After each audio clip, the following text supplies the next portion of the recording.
is a lot of parents will say, well, I told my kid, I'll love you no matter what. Hmm.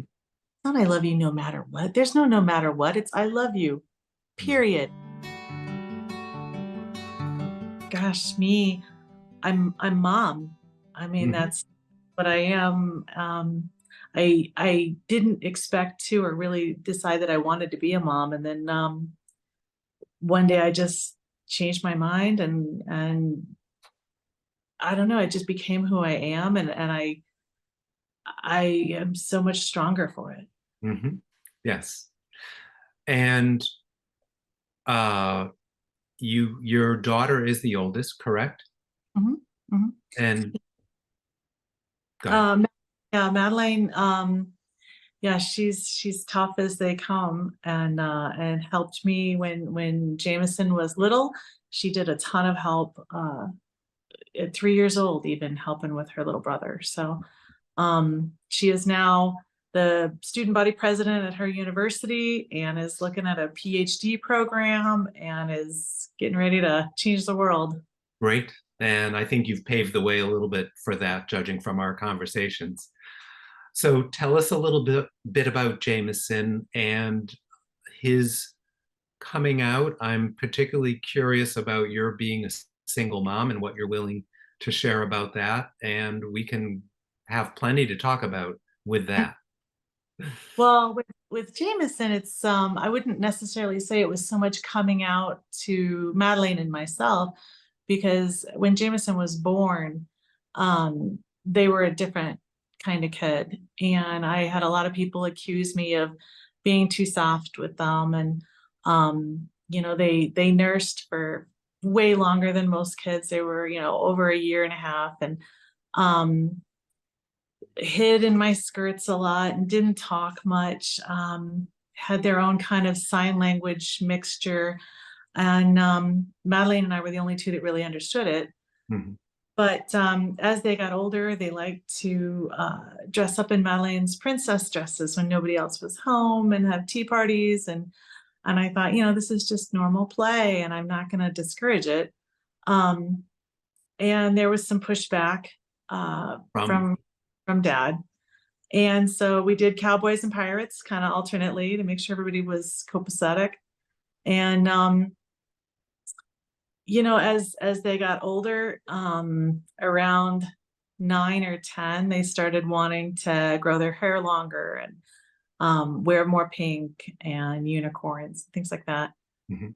And, at the same time, Dad was like, "I'm going to take you on a hunting trip. I'm going to get you an RC car," and trying to change the route. And Jameson, when they were at home, they were just happy to play with puppets and dolls and watch America's Top Model and and so I mean it was kind of they had this dual life that for a while. And then after their dad and I got divorced, they started doing more and more of the can I dress up as a wench at the Renaissance Fair? Can I be the bumblebee girl from Blind Melon for Halloween? And so we did that kind of stuff on our own time. let me break in for a couple moments and point something out that you're doing a great job with the pronouns. And my guess is that a lot of the people that are watching us tonight are not as smooth as you are for using proper pronouns. So can you say a little bit about your own trajectory with that and any advice for people that struggle along the way with that? Oh, pronouns are a nightmare. They're trying to get them right. I screw them up constantly. I do, and I default to they. If I don't know, I default to they. Yes. And um, it's at first it was really tough to make sure I got that right. And Jameson has been super cool about it. Said, "Mom, he, they, I'm fine. It doesn't matter. You can call me anything as long as you don't call me late for dinner."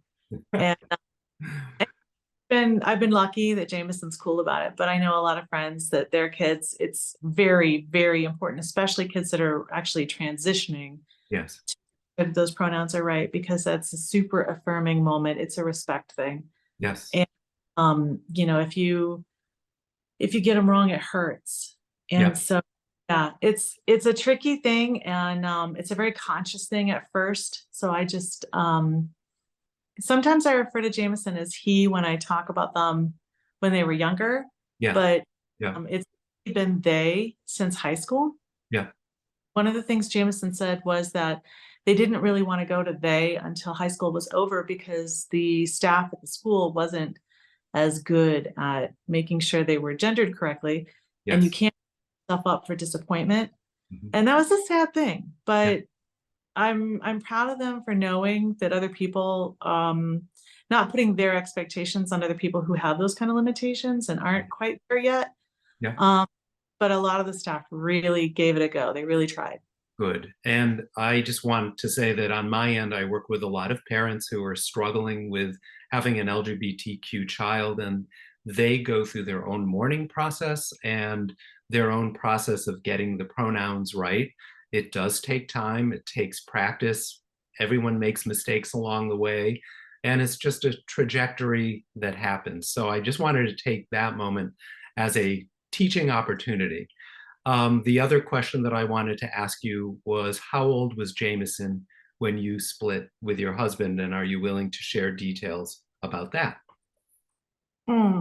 Um, I mean, it was a pretty tumultuous time, and I'm really fortunate that both Jameson and Madeleine are resilient, strong young people because there was a lot of drama, a lot of difficulty. Mhm. Um,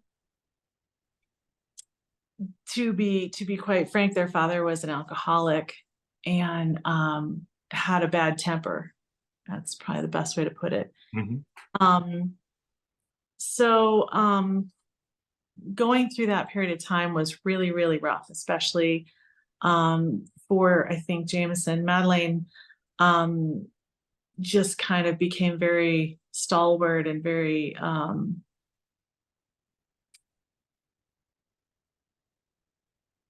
she went into the same mode I did, which was take care of my little brother, take care of Mhm. oh, Yeah. the youngest, the weaker Mhm. one. Yeah. It was so small and definitely more vulnerable. They had a period of time where they um you know didn't speak much again. They kind of went backwards for a while. Mhm. Um and wound up back in my bed for a while. And they were really This is scared after the split or before the split? dur- during During all it. of it. Yeah. Yeah. Yeah. Um and so that time for Jameson was being around 9, 10, 11 while all of that was happening. Um, was we moved from the small town we lived in to Denver, to a Yeah. city. And what was really interesting about it was, when you live in a small town, everybody knows your business. Yes. They all going on. I don't know if that's a good thing or not a good thing, but Me either. Um, and we moved to the city, and it was like this great anonymity. and is And that one of the reasons why you chose to move to the city as a single mom? actually, I moved because I was trying to get the kids into one of the local performing arts schools, and Mhm. you had to establish a year residency within the district. Yeah.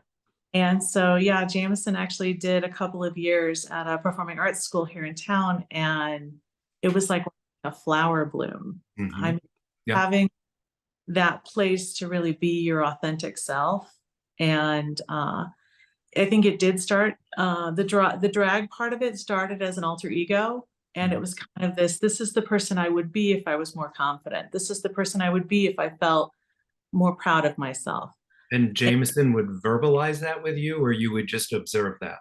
I would just observe that. And you Wow. could Wow. see like, Jameson, I know my child. Yes.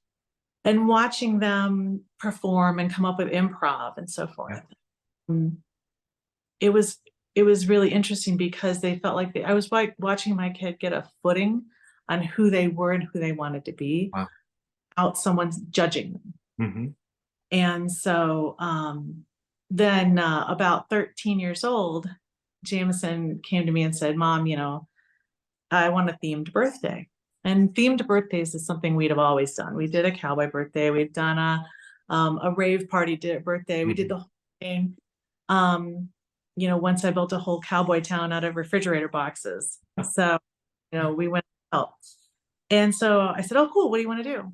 And Jameson said, "Oh, can I have a drag birthday?" And I said, "Okay, how am I gonna do this?" And so because I'm a photographer, I got a hold of some of my makeup artist friends and said, Yeah. and they were like, "Oh, honey, let me tell you." So there was no hesitation about doing it. It was It more was, about how are we going to make it yeah, work? it was so much fun. They really felt like a princess. Yeah. They got their makeup done, they had their hair done, they had this dress I found it at Goodwill and we adjusted it so it was just right. And they looked like a little princess. And Hmm. went to this place here in town called Hamburger Mary's, Yes. Yeah. and they made the biggest fuss over Jameson. Hmm. All the staff in there were treating them like royalty. Uh-huh. It was cool. And so we did the birthday cake, we did all that. We had some friends there. Um, and it was really affirming. And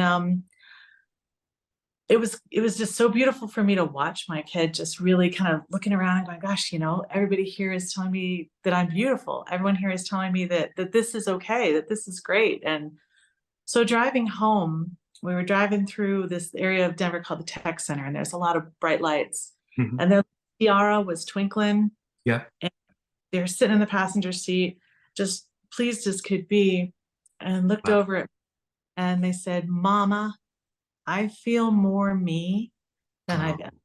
wow. That is incredible. It was, you know how they talk about the Grinch's heart grew three sizes? That Yes. Yes.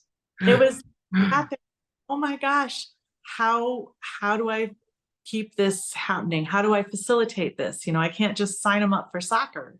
Right. But I'm struck that you got a message from your child that you were doing the exact right thing. Not all mothers are able to make a decision like this on behalf of their children based on the fact that they're worried about what community will think about them, what family will think about them. And you supported them along the way with a sense that it was okay. You use your own intuition and you got the best gift in the world back to you that night, which is incredible. So yay to you. Well, I think we all yearn for that. I mean, a lot of us are brought up with parents that say, you have to take piano or you will do football or, Yes. you know, whatever it may be. Yeah. And not really our thing, it's their thing. Hmm. Yes. Yeah. Had parents. And I never lived up to those expectations. And I thought, I never, ever want my kids to feel that way. Hmm. And Amazing.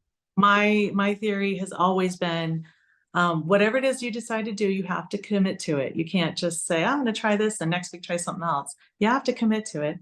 And I will get you everything you need to do it. And if you want to climb to the moon, I will hold that ladder. I'm not going to climb it.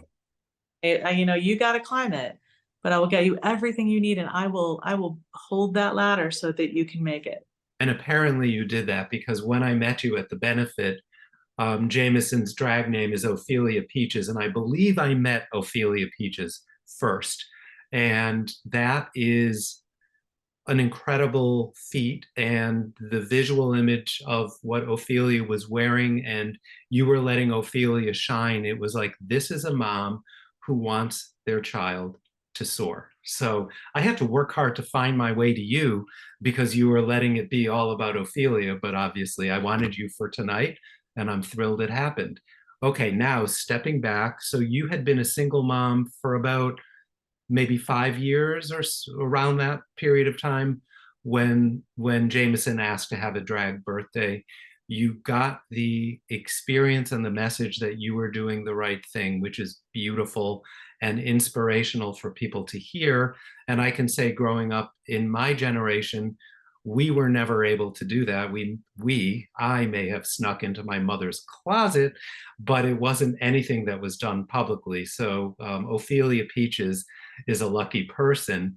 What about your ex-husband? I mean, this is something that most fathers don't necessarily approve of or allow. So how did you straddle wanting to support your child with dealing with your ex-husband? Um, well, I mean, when Jameson was little, I had the biggest one is quote unquote, you're raising Jameson to be gay.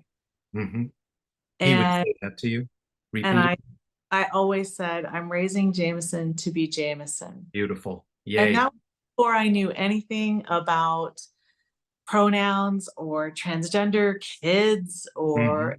I didn't know any of that. Yeah. Um, I just knew that I was raising Jameson to be the person that they were and not the person that someone else wanted them to be. Wonderful. Yeah. Yeah. And did you get pressure from your ex about this, or has he come around? What's Uh, well, no, he's not really come around. He said some pretty crappy things, frankly. Um, I don't know whether I can be super frank on here, but the last why he not? spoke to Jameson, he said, "Oh, it's fine. You can be a fag." Hmm. And Jameson was 17 at the time, Yeah. and it was the first time I'd really seen them be an adult. Yeah. And they took a deep breath Yeah. and they sat down on the couch because the phone was on speakerphone. It was sitting on a coffee table. Right. And because I was like, if you want to speak to the kids, speak to the kids. It's up to the Yeah. kids. It's not me. Yeah. I'm not. Yeah. And so Jameson said, yeah, I'll do it. So he says, oh, it's okay that. And Jameson had this low, steady, very, very solid, calm voice and said, you can't use that word. Hmm. Hmm. And explained why, and said that it was a slur. And their dad said, oh, I have friends that are gay and they use it all the time and it's okay. And Jameson said, no, it's not okay. Um, I don't care what these people are telling you. Just don't say that. It's insulting to me. It's insulting to other queer people, and that's not okay. So And what then was going on inside of your head in that moment, and how did you restrain yourself and let Jameson do the work instead of you taking over? honestly, I just stood back and was marveled. I Wonderful. Yeah. I was so proud that they were in their cool Hmm. and and speaking like a mature adult, and explained it, and of course it didn't land. None of it was absorbed, none of it was understood. Hmm. And so then wound up in a little bit of a heated interchange, and their dad hung up, and Jameson promptly stood up and went, yes, bitch, and turned on their heel and walked out of the room. And Perfect finally scene. sat there and looked at each other, and just our mouths were wide open and we just started laughing. That's And I was, beautiful. well, okay, cat's out of the bag. Or Yeah. Yeah. so Love it. yeah, I don't know. I mean, it's hard when someone says they're going to support you, but they really aren't. Hmm. Yeah. And you can tell when someone's supporting you and when they're talking just stuff. And I let my kids make up their own minds. Hmm. Yeah. Yeah. I don't get involved. I've really been very, very careful not to give much of my own opinion about any of it. Especially since they're older now, it's kind of Voldemort. We don't bring him up. Hmm. We I haven't think, seen 2015, yeah. and um, and that suits everybody pretty Yeah. well. Yeah. I think it takes a lot of restraint for a parent to know that the other parent is treating the child in a way that they don't approve of, that you don't approve of, and step back enough not to make things worse or stir things up more, which is, of course, a mother's natural impulse. And I'm thinking about being a single parent wanting to protect your child, how it seemed more challenging and more difficult, but you apparently have found a way to pull it off and that it's worked out okay. I'm also curious just about the experience in general of being a single parent, and was it challenged by having a gay child, or did that help you in some ways? It wasn't challenging. I Mhm. mean, That's a weird thing is, people say, was it challenging? My child is my child, and I love them more than anything, anything. Yeah. And there's never, one thing that gets me is a lot of parents will say, well, I told my kid, I'll love you no matter what. Hmm. It's not I love you no matter what. There's no matter what. It's I love you, Hmm. period. It's Yes. not I fight the fact that you're gay Hmm. or that you are some other religion or some other race. I love you. There's no despite. Yes. There's no even though you're gay. Hmm. I Hmm. love Yes. and always 100% unequivocally felt that about both kids. Yeah. Yeah. And you're right. Even though you're gay is going to be something that a child is waiting to hear and hearing in the wrong way. So good. That message tells them there's something wrong with you. Yeah. Yes. Yeah. So tell us what happened from age 13 in the next couple of years based on drag was good to Jameson and Jameson was good to drag. So how did it continue to Oh God. unfold and what was your role in all of this, which must have been something because we've seen the photos. I know, and the TV stuff. It's all on Discovery and HBO right now. Amazing. Um, so we did the drag birthday Yeah. and then in for a bit. Jameson's birthday's in the fall. And so they were interested in saying, Mom, I know there's gotta be other kids out there like me. And I said, there does. There absolutely has to. And so I thought, all right, I'm gonna organize a photo shoot and we're gonna have a princess photo shoot for little boys. Hmm. So I had the word passed around in some of the mom groups, and we had about 4 kids show up, and they did makeup and hair, and these kids had the time of their lives. Who did the makeup and the hair? Some friends of mine that, like I said, in the industry, because I photograph Okay. fashion. Yeah. So So you pulled um, your resources in. two of them turned out to Yeah. be amateur part-time drag queens. Ah, So one of good them said, choice. honey, we don't just do makeup and hair, just reason we have to have a ball. And I said, a what? We have to have a what? And I'm thinking prom. I thought this is going to be a Yeah. but, and this sounds awful. And they were like, oh no, a ball is not like that. I'm thinking, Sleeping Beauty, Mhm. and it was not. It was not at all. It was so fantastic. And if you don't know what a ball is, I encourage the viewers to take a look at Pose. It's Uh-huh. really Yes. incredible. A lot of history there. Mhm. Um, So anyway, what we wound up doing is some of the other moms, I talked to them and said, what would you like to see for your kid? And this particular generation that are in their late teens now, early 20s, Yeah. they were brought up watching RuPaul's Drag Race Yeah. and Yeah. American Top Model. Yep. Things So we didn't have. Barbie and Mhm. Trixie Mattel Yeah. are they're two sides of the same thing. Mhm. So they see drag as being this kind of nefarious place that they shouldn't be. They see it as I get to be beautiful and glamorous. And And especially with a mom like you, they get to. and even as a boy, they get to Yes. be, beautiful and Barbie. And Mhm. so their generation sees it very differently than Great. previous do. Wonderful. Yes. And the genre itself has changed a ton in the last 20 years, but more so in the last 5. Mhm. I In the last 5 years alone, there has been leaps and bounds when it comes to, um, you know, non-gendered activities and Yeah. the less amount of judgment. People on runways, in fashion, androgynous clothing, designers, all of that. A lot of it has changed. I mean, my gosh, Brad Pitt's wearing a skirt once in a Yeah. while.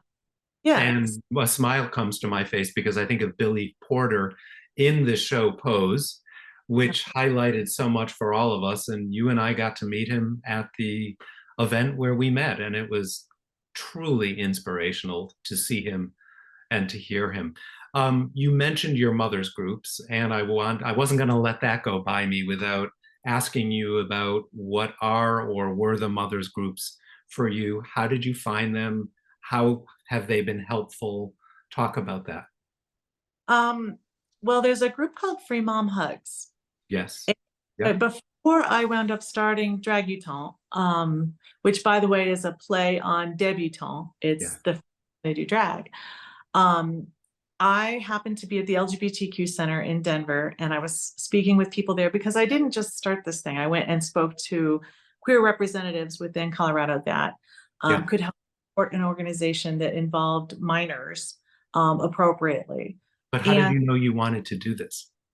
after the photo shoot, we said, we've got to have this ball, and Yeah. I need how to do this. I mean, I'm just a suburban mom, and Uh-huh. I need to make sure that I had right people from the community that could guide us to do this right. Wow. I didn't want to be performative. I Mhm. wanted this to be authentic for these kids. Yep. So I made sure that we brought people in that understood and did this and could be sensitive to it, but we also very much involved the parents. Um, but anyway, I was at the LGBTQ center downtown, and this other gal came out with her son, and we just started talking. And her name is Sarah Cunningham. And so we just started talking and became friends. Turns out she runs a group called Free Mom Hugs. Yep. Yeah. And so Sarah and I wound up kind of talking back and forth about the plans and what was going on and then what she was doing. And then she has a couple of mama bear groups Yeah. on through the Free Mom Hugs umbrella, I would say. And it was those groups that I was in on Facebook. And you were utilizing those groups for your own support or to educate other moms? What? For me, to meet other parents that, how are you doing this with your kid? How are you doing that with your kid? Mhm. Because they're all different. You have one that's trans masc, you have one that's trans femme, you have one that's gender non-conforming, you have a gay kid, you have a lesbian kid. Every single one of them is a nuance. Yeah. And so what's great about those groups is there's thousands and thousands of parents in those groups. Yes. And no judgment. And they're really supportive. And you say, well, I've got this problem with my school district, and 25 people are on there saying, try these things. Mhm. Yeah. And so that's really neat that support is starting. I think the internet has been this fantastic Totally. It's way to. life-saving. Mhm. So you have an entrepreneurial spirit and were linked with other perhaps mothers that wanted the same vision, and you Mhm. formed this organization. And tell us about how that evolved and how that's working. Well, Jameson had connected with a local drag queen here Yeah. that they'd been talking with, who goes by Ginger Douglas. Mhm. And Ginger's from Denver, but now lives in Los Angeles. And so while we were getting this planned, and since Ginger's also friends with some of the people I know from the fashion community, she sort of came vetted through friends who were other parents and things. And so I said, well, we're thinking about doing this. And so she says, sure, I would love to help. I've done these other nonprofit events. I've run, a couple of different balls that Mhm. raised money for AIDS awareness and so forth. And so Ginger came out to our first one. She flew out from Los Angeles Yeah. and helped see our first one, Mhm. and really connected with Jameson at that point. And the two of them realized that they had a very kindred spirit when it comes to helping others. Yeah. And Yeah. that one of the big points about Jameson is they don't do drag so that you can say me. Look at me. They do drag because as they said, they never want another little boy to feel the way they felt. Yeah. Yeah. And they walk out into the audience even when they were little and would talk to other kids and connect with these other kids. And, Wow. kids would look at them like they were a celebrity because you got hair and jewelry and all the craziness. And, they'd take them by the hand and spin them around or hug them or dance with them. Beautiful. And now they do that. They worked a queer prom recently and got right off the stage and started dancing with the kids. And two of the girls just started sobbing. Oh, wow.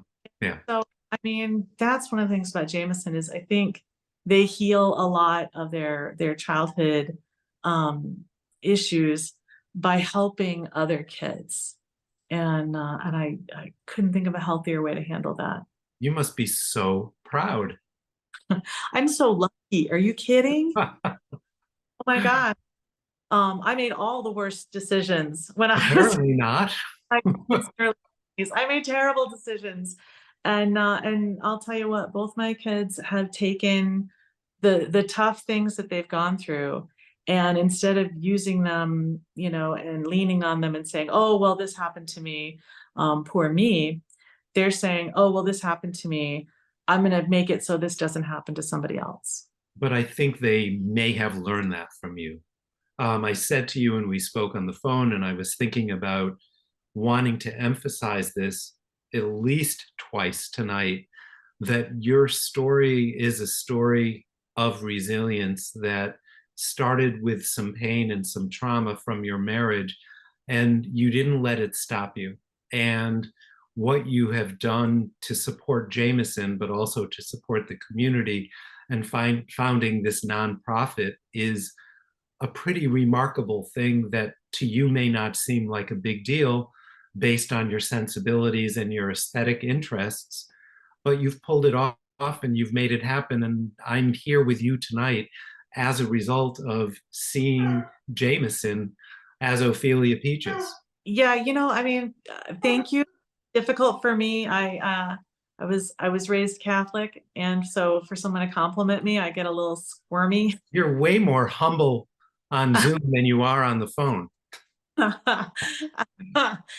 Um, but I can brag about my kids all day. Okay, well, I'll brag for you. How's that? You said something yesterday that was very profound and powerful about being a single parent. You said it takes a village. And what you did is that you relied on the educational system, the psychotherapy, village, probably other people in the community. So I wonder if you can talk about how you did that. Um,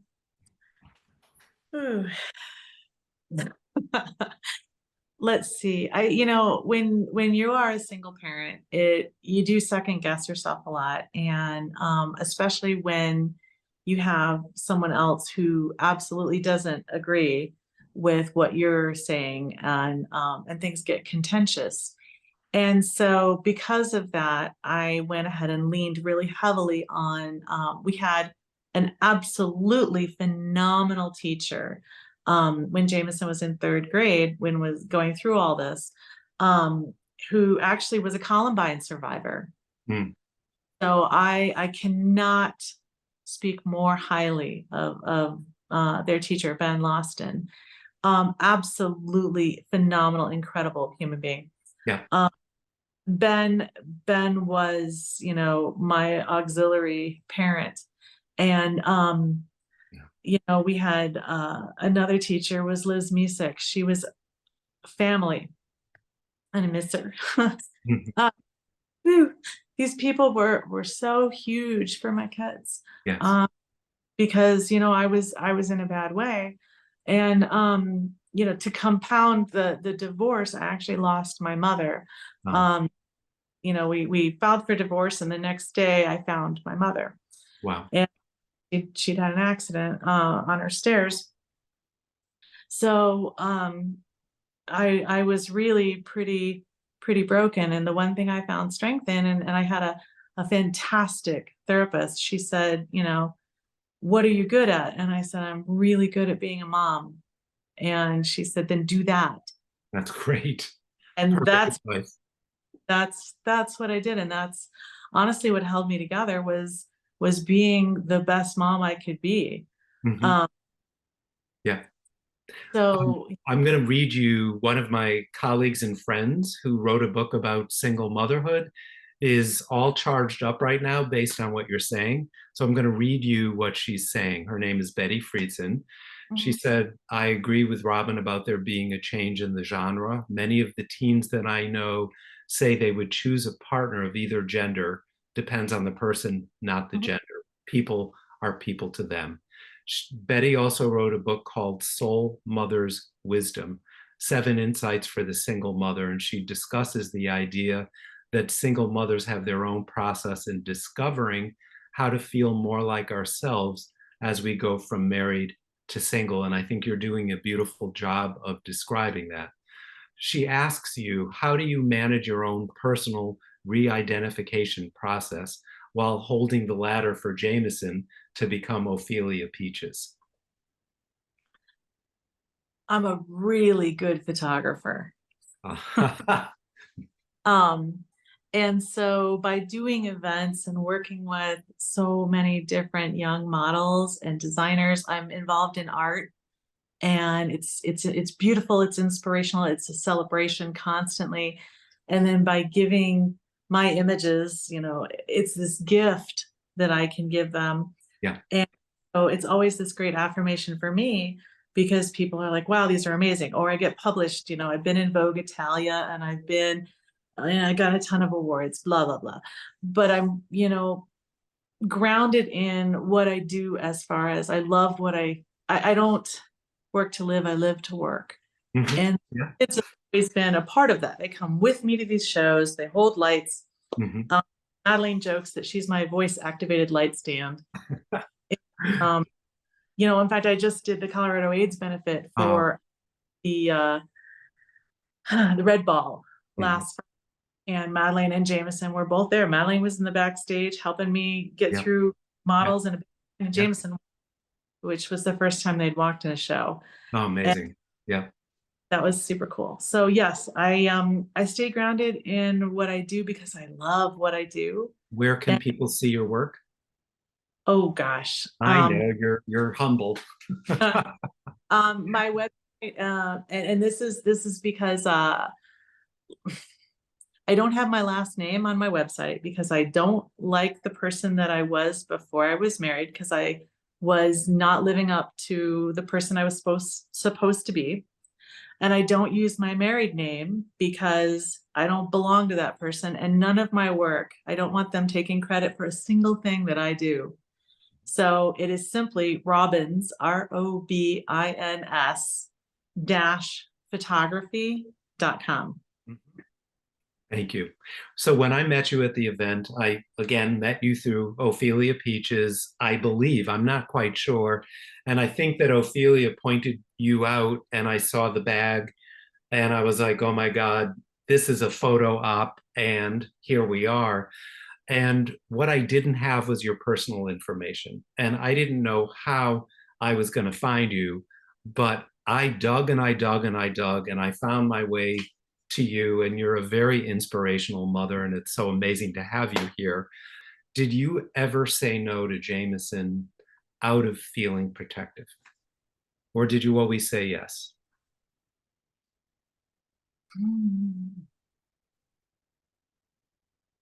I don't think it's that black and white. For instance, they had a day at school that was called the Dress of Choice Day, and they wore uniforms. Yeah. And so on Dress of Choice Day, you didn't have to wear your uniform. Well, Jameson came home and had this great idea that it was going to be a dress of choice. So we went to Goodwill and we got this black sequined Ann Taylor number, and they went to school in a dress. And I didn't give them a no. I gave them a, okay, if this goes wrong, change into the stuff in your bag. Yeah. Yeah. So give it a go. Mhm.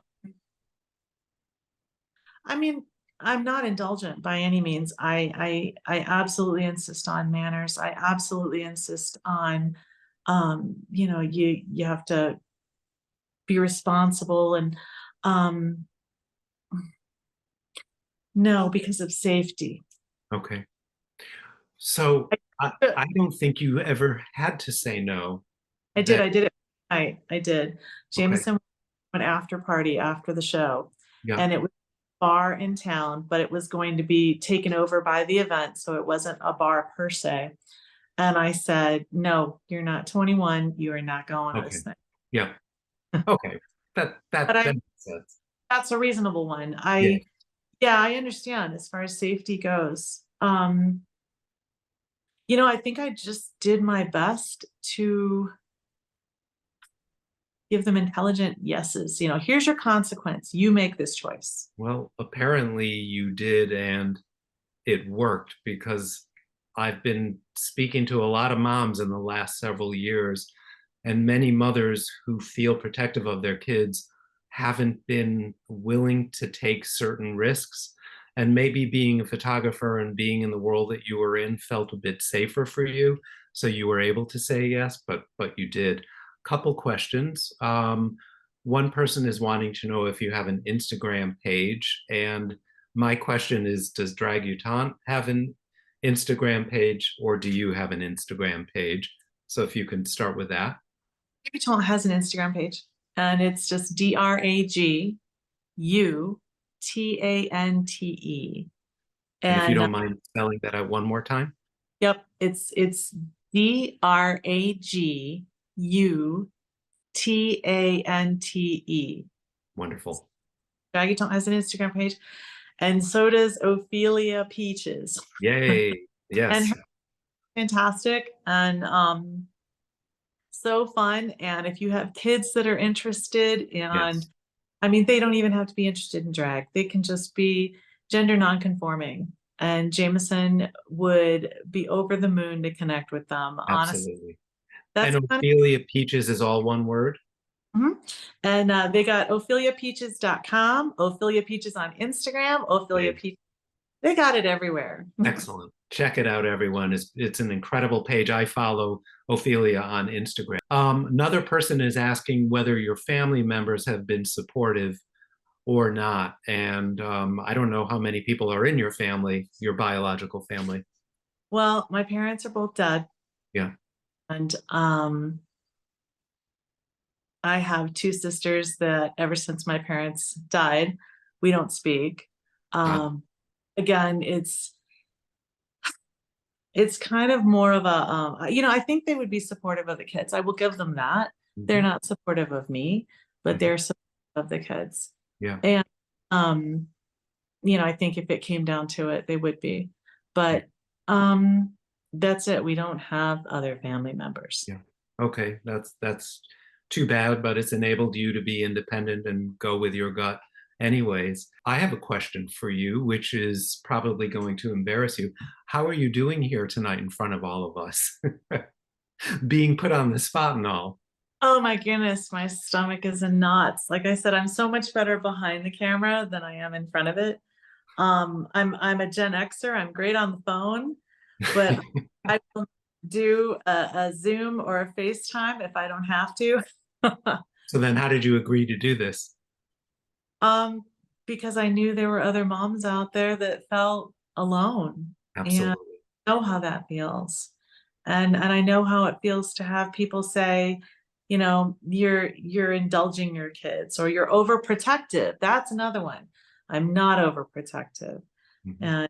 And it's funny because some of the people I can think of right now that when the kids were in grade school, that said those things, um, one of them had to take her kid out and put her in homeschool because she couldn't handle social situations.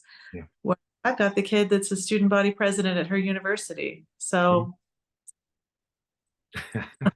kind of Um, I wanted to comment about the overprotective thing because in our research with gay sons and mothers, what we found, and this is particularly relevant back in the 60s and 70s, is that there was a recognition by mothers that their kid was different, and what was labeled overprotective in a pathological way was an attunement that was healthy and supportive to her son. And nowadays their sons are grateful to have had a mother who wasn't overprotective but merely attuned and protective. I think some mothers, when they hear that they're being overprotective, they feel as though they're doing something wrong, when in Mhm. fact they're doing something exactly right. And so I'm glad that you highlighted that, because a mother's sense to let her child be exactly who they want to be, which is what you mentioned, is just the perfect choice. Here's another question. What do you do when you're scared and can't share that with them, meaning your children? Hmm. Well, I'm very fortunate that I've got about six really good ride or die friends. Good. And I can reach out to any one of them in the middle of the night Mm. and go in the closet and close the door and have the clothing be muffled.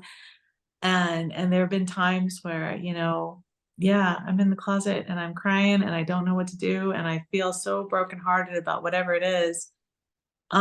It's tough not having my own parent to Yeah. go to.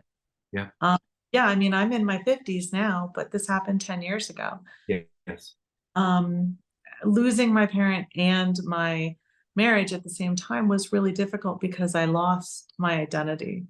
I was a wife and a daughter, and Yeah. I said, and that was really tough. And I think that's why my therapist, who, like I said, was amazing, Yeah. said, "What do you? Well, you're a mom." Yeah. Yes. So hooray for therapists. Let me just put that in, being one myself. Yeah. But I also think having peers out there that you've mentioned in your groups is Mhm. instrumental for people in getting help. And it's also great having mentors out there. And mentors sometimes are our neighbors.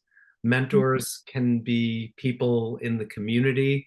They're not just people at work that we look up to and admire because we want to emulate them professionally.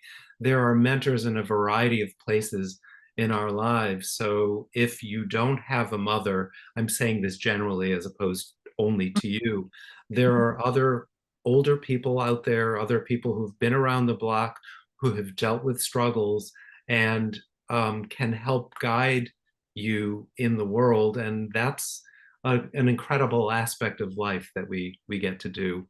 So we are about to wrap up tonight. Thank you so much for being here. It has been inspirational. Any parting words for us? Oh, I would say probably two things. One, when people say, "What do I do?" Love your kid. Yeah. Love your Just love your kid. It doesn't matter. Love your Yes. kid. And Yeah. that doesn't indulge your kid. It means let them be who they want to be and accept that. And there's no, even though. Um, the second thing is, you know, even if you don't have family members that can be there, you're gonna find people in the community. Yeah. And the people that I actually really look up to are younger than me. Yeah. Yeah. And I've got a couple of actually young gay guys that are. I know that if Jameson was to go out to a club eventually, in a couple of years when they turn 21, Yeah. I'm going to say, can you go with KJ? Can you Yeah. get Yeah. with? So we actually have one of your younger admirers here who'd like to say hello to you. So Carla, can you send him along? I'm just waiting. Hi, Mama. Oh boy. So despite the name of Ken Adams, we did that so that you wouldn't be thrown in case you saw Jameson's name on the screen or Ophelia Peaches. So for everyone out there, officially meet Ophelia Peaches. And thank you for coming here tonight. Yeah, I mean, thank you for having me. Hi, Yeah. everybody. Hi, Mama. Did I miss? Um, I miss you, Mama. I know No, I'm did I miss anything tonight? no, I don't know. I just enjoyed watching you speak a lot. I mean, I love my mom so much though, so that like to see that and to kind of we're so connected already. Yeah. So just to really like get her perspective because a lot of times when we do these interviews or anything it's us talking, Yes. so we have a banter and we're Yeah. always talking together, so Yeah. just kind of to hear her words and her perspective, I don't know, I enjoyed it. I hate to put you on the spot, but what did you hear tonight that rang true or spoke to you? um I would say that just I mean, like she said, it's that like yes or no is not really black or white. It's always just been about safety. She's always protected me. Mhm. I mean, gosh, like since for as long as I can remember, the first vacation we ever took, we watched those stranger danger videos, Mhm. and she was just always there for me, and I knew that I could always count on her. Yeah. Um, and because of that like safety that she made me feel so safe. Mhm. I've never really felt like I've had to hide anything from her or Wonderful. to not say anything, Yeah. which really did help with like my coming out because I didn't Yeah. really have to come out. I didn't feel like I did, Yeah. just because she was so there and Mhm. present and Yeah. like protective of me that I was just like, okay, she's my person. She's my Yeah. parent. She's not just the person who feeds me and buys me clothes. Oh, you're one lucky person, I gotta say. I am indeed. Any advice, Jameson or Ophelia Peaches, for younger kids who are struggling that may not have the mom that you had? I would say, well, I have this amazing mom. I've definitely not been. I've had my fair share of bigotry and of judgment against me, but that just comes with the community and that comes with your identity. How do you Um, handle it? and I guess I handle it personally, and I would say this to anyone: is they're not the ones who are deciding your life. They don't, you're the only one who can say, this is where I want to go. This is who I want to be in my life. So they don't really, I mean, their decision about you and how they feel about you, their judgments towards you, they shouldn't matter because they shouldn't be affecting you that way because you're the only person who can decide who you're going to be. But also remember to be safe and to maintain safety. And if it's not a safe relationship or if it's not a safe environment, know how to protect yourself and surround yourself with people who do support you and who can protect Mhm. you. Mhm. Because even if you have a parent or a guardian who doesn't fully support you, find that support. I mean, there Mhm. are so many Yeah. youth-led and youth organizations out there for the LGBTQ community that can provide protection and that can provide that support for you. Yeah. And they're out there and they're waiting for you because that's their job. They want to support you. I actually work with One Colorado. I'm on their youth GSA council board. Right. Um, and we are there for you. Mhm. Like we have Instagrams, we have messaging systems. Go to the website onecolorado.com or .org and you will find those resources to be safe. Mhm. So while you shouldn't hide who you are for anyone, remember to be safe.